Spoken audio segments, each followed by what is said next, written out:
Hi guys, it's Kayla back with another video. Now, this is a lot different than a lot of the videos I've been doing. Because I found that, I don't know, I've kind of wanted to change my content for a while. Now, I know I was doing a lot of makeup and stuff like that, but I found that for starters, I was reaching more people by talking about my experiences, whether they were good or bad. Like, whether my experiences were good or bad, they were still reaching people. So, yeah. I did this video about a year ago called Opening Up About My Trauma. Now, that got a lot of mixed reactions. Because people are like, well, you shouldn't have made this up. I didn't make that shit up. But I'm going to redo it. Because we've grown. And I think we've all grown together. So let's do this. So for starters, and I always find, for starters, this will have trigger warnings. And I'm just going to put that out there for for anyone who's had similar experiences. This may be a trigger warning. If you do not want to watch, you do not have to. Okay, so for starters, and I've kind of learned to live with this. There are still some times that my anxiety still gets high, but I've come to realize that maybe not all of it was my fault. At the time and in my mindset for a couple years was kind of I should have done better. I should have done better. But that didn't happen. So for starters, in the beginning of the story, I believe I was 16. I was 16, and I was going into my junior year of high school. So mind you, when I went into my junior year, I went to a new high school, and then I also went to a charter high school. So it was pretty much just a new experience all around. So I was already nervous for that. But when I decided to there's a park near where I live, right? So I went to this park. And I used to walk to this park, and this is in a neighborhood. So I would walk to this park and, go play soccer. Because at the time, that was a lot of what I was thinking about. That was pretty much my everything. That's what I was thinking about, because I was going to try out for the girls soccer team. So that was what my plan was at this time. So in my bag, I had shin guards, cleats. I had all these things. I think I had some goalkeeper gloves too, because at the time I was training to be a goalkeeper. And I was walking to this park. Well, and usually I used to kind of go earlier in the day, but I went later at night, or not super late at night, but it was 5 o'clock. It was broad daylight, summertime. It was hot. I went at 5 o'clock because I was busy the whole day. So I was okay, we'll go at 5 o'clock.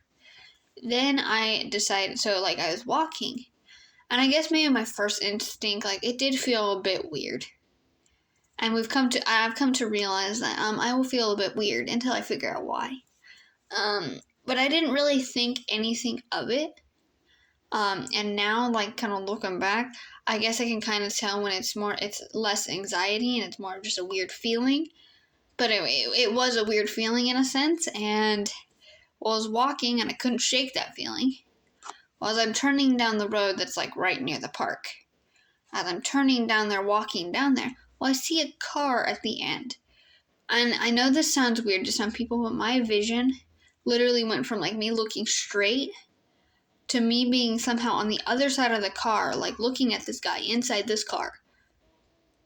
And I didn't think anything of it. I wasn't going to do anything about it. I didn't think anything of it. I thought that was a little weird, that somehow I could see, straight ahead, but I could also see, the other side of the car that, physically I could not see unless I had walked to that side of the car. So, as I'm doing that, I couldn't really turn back around because he could have done a U-turn regardless. So as I'm walking, I take a step back, and as he does that, he starts to follow me with his car. So mind you, I'm still on the sidewalk. He's not like on the sidewalk, but he starts to kind of follow me. And obviously I had noticed, because I think you notice those type of things. But he made it really obvious, which was weird. But well, so I decided to bolt down the street that's going this way. So mind you, I'm still over here. I bolted through the street down here, and I probably got halfway up that street. And again, my vision went back to kind of, instead of looking, I kind of looked behind me a little bit, and I could see that he had something in his hand. Now, I don't know what that was, but it did. I mean, maybe I was just like in a very traumatic state. Maybe it was a gun, maybe it wasn't. It looked like that to me, and it wouldn't be surprising if that was.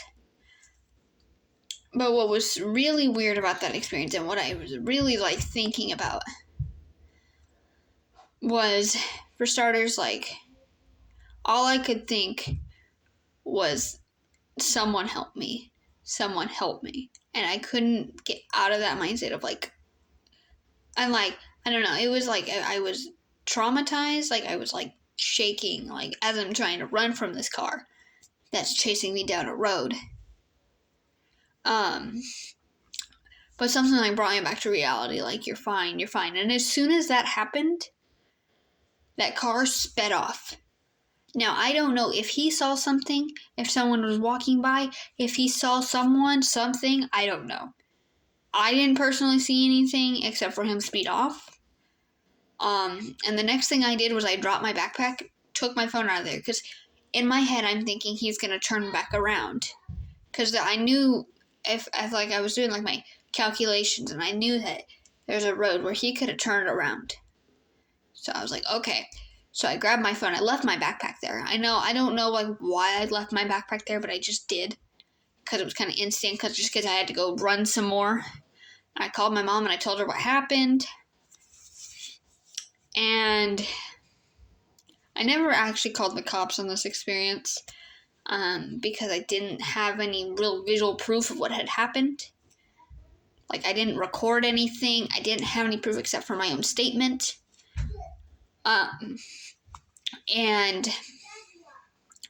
I decided I was talking to my mom on the phone, because I told her, I'll just talk to you until I come home. So I had come home, and I was walking home, and there's like the road. There's a lot of roads that connect to each other over here, apparently, and in the same calculations, like, I knew that he could easily turn around in any of these roads. But there was one particular road, which the road he sped off at and turned left, he would have easily been able to turn around. And the main road I was walking on while I was talking to my mom, I saw that exact same car again.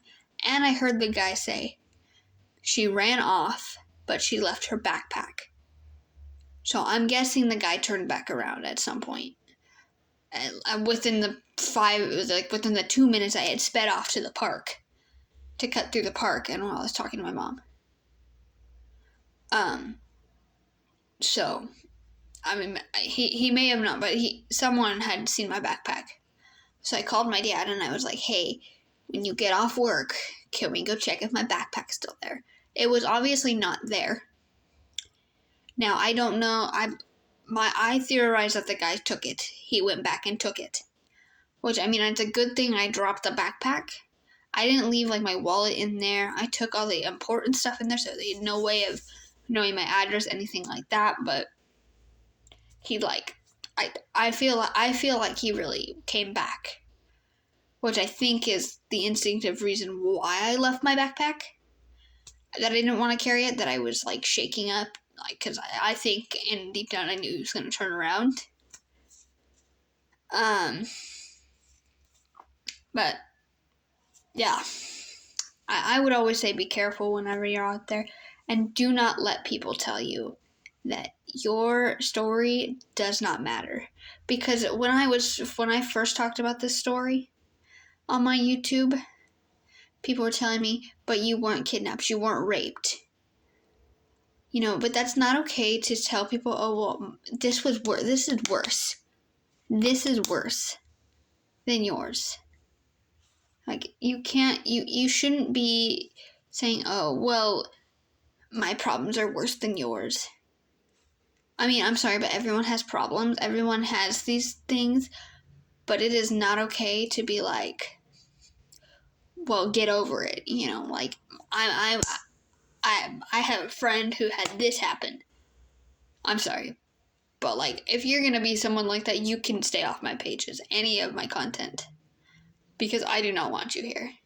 And if I see any comments like that, with either people sharing their stories or, like talking about maybe their friends, and you comment something negative, your comment will be deleted and you will be blocked from my pages.